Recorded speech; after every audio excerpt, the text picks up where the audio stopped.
આજે આપણે એક મહત્ત્વની વાત કરીશું કે નબળાઈઓ અને અપૂર્ણતાઓ એ સુખી થવાના બિયારણો છે, તો તમે તેને જરૂરથી સાંભળજો.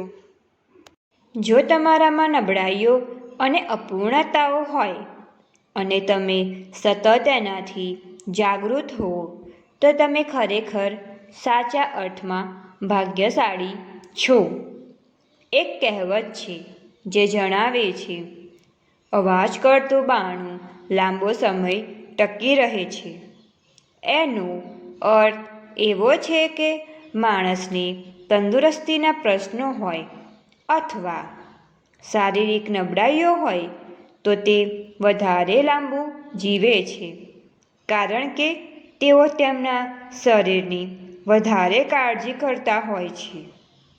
જ્યારે તંદુરસ્ત માણસ જે ઘડિયાળને કાંટે કામ કરતો હોય છે, એમને ઘણીવાર વધારે સાવચેતી રાખવી જોઈએ. જે લોકો તેમની નબળાઈઓ માટે 30, 40 કે 50 ઉંમરે સચેત હોય છે, તેઓ કદી વધારે પડતું ખેંચતા નથી હોતા.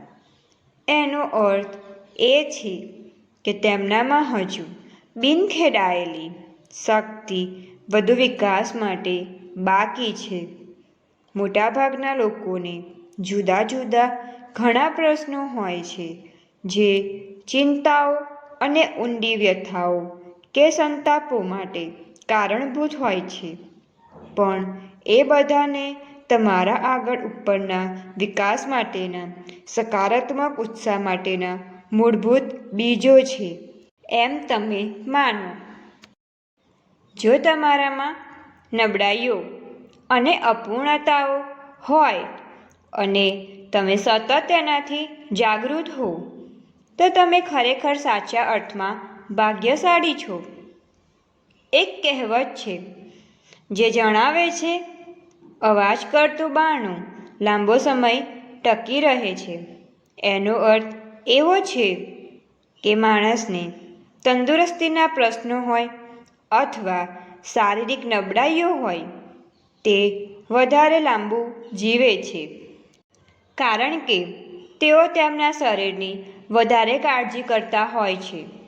જ્યારે તંદુરસ્ત માણસ જે ઘડિયાળની કાંટે કામ કરતો હોય છે, એમને ઘણીવાર વધારે સાવચેતી રાખવી જોઈએ. જે લોકો તેમની નબળાઈઓ માટે 30, 40 કે 50 ઉંમરે સચેત હોય છે, તેઓ કદી વધારે પડતું ખેંચતા નથી હોતા. એનો અર્થ એ છે કે તેમનામાં હજુ બિનખેડાયેલી શક્તિ વધુ વિકાસ માટે બાકી છે. મોટાભાગના લોકોને જુદા જુદા ઘણા પ્રશ્નો હોય છે, જે ચિંતાઓ અને ઊંડી વ્યથાઓ કે સંતાપો માટે કારણભૂત હોય છે, પણ એ બધાને તમારા આગળ ઉપરના વિકાસ માટેના સકારાત્મક ઉત્સાહ માટેના મૂળભૂત બીજો છે, એમ તમે માનો.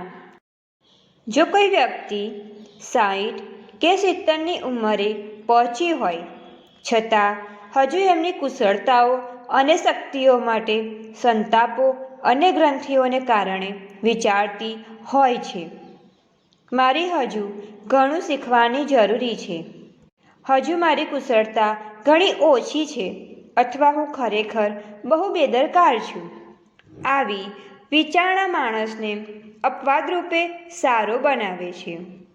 હકીકત એ છે કે આવી વ્યક્તિઓએ પોતાના સંપૂર્ણ સંતોષ શોધ્યો નથી, જે તેઓના વધુ વિકાસ અર્થે જરૂરી શક્યતાઓ પૂરી પાડે છે.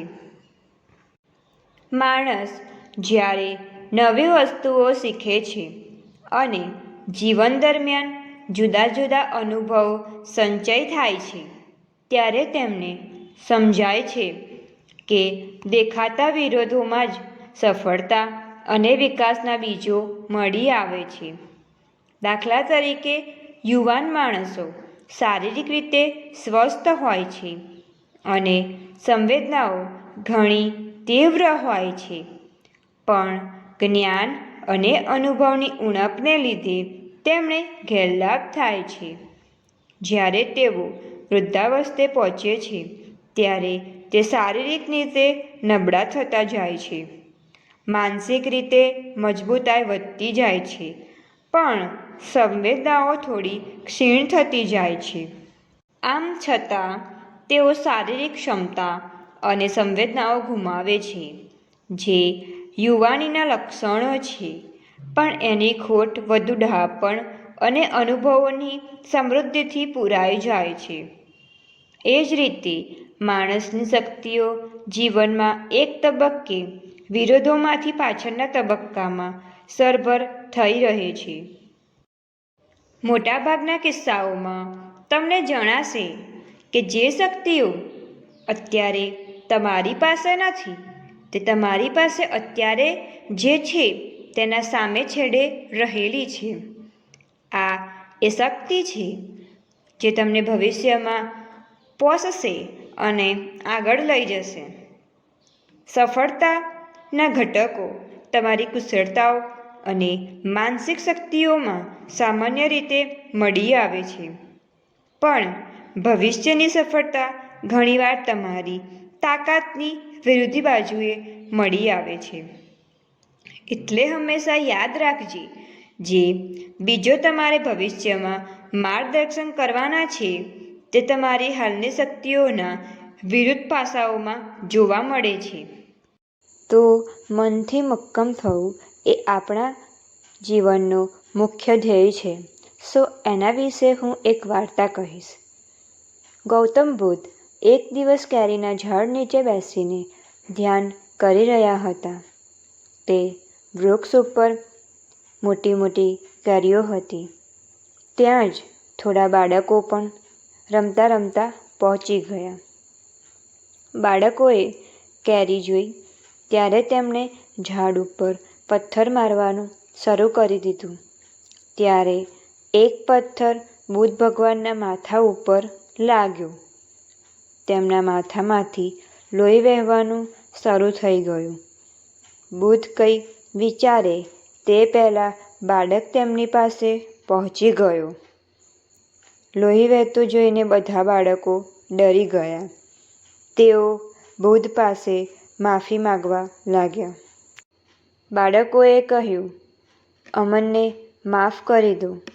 અમે વૃક્ષ ઉપર પથ્થર મારીને કેરી તોડી રહ્યા હતા, પરંતુ ભૂલથી પથ્થર તમારા માથા ઉપર વાગી ગયો. બાળકોએ માફી માંગતી સમયે રડી રહ્યા હતા.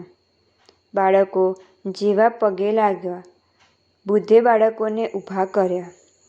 તેમના માથા ઉપર હાથ ફેરવ્યો અને કહ્યું, બાળકો, મને દુઃખ એ વાતનું નથી કે તમારો પથ્થર મને વાગ્યો. દુઃખ તો એ વાતનું છે કે તમે પથ્થર ખાઈને આ ઝાડ તમને ફળ આપી રહ્યું છે, પરંતુ મારી પાસે તમારા માટે કશું જ નથી. એટલે જ હું તમને ડરાવવા માંગતો નથી. તમે બધા ડરો નહીં. બુદ્ધની વાત સાંભળી બાળકોનો ભય દૂર થઈ ગયો. તો આપણે આ વાત પરથી એક વાત જાણવી જોઈએ કે સમાજ આપણને શું આપી રહ્યો છે. આ વાતને મહત્ત્વ આપવું જોઈએ નહીં. મહત્ત્વપૂર્ણ એ છે કે આપણે દુનિયાને શું આપી રહ્યા છીએ. આપણું જે પણ સર્વશ્રેષ્ઠ છે, જે પણ આપણે સારું આપી શકીએ છીએ, તે જ સમાજને પાછું આપવું જોઈએ. પથ્થરના બદલામાં પથ્થર મારશો તો દુનિયા એક દિવસ નષ્ટ થઈ જશે. બસ આવી જ રીતે આપણે આપણા મનને મક્કમ રાખવું જોઈએ. તો તમે તેને જરૂરથી સમજજો અને અમારી ચેનલને લાઇક, શેર એન્ડ સબસ્ક્રાઈબ જરૂરથી કરો.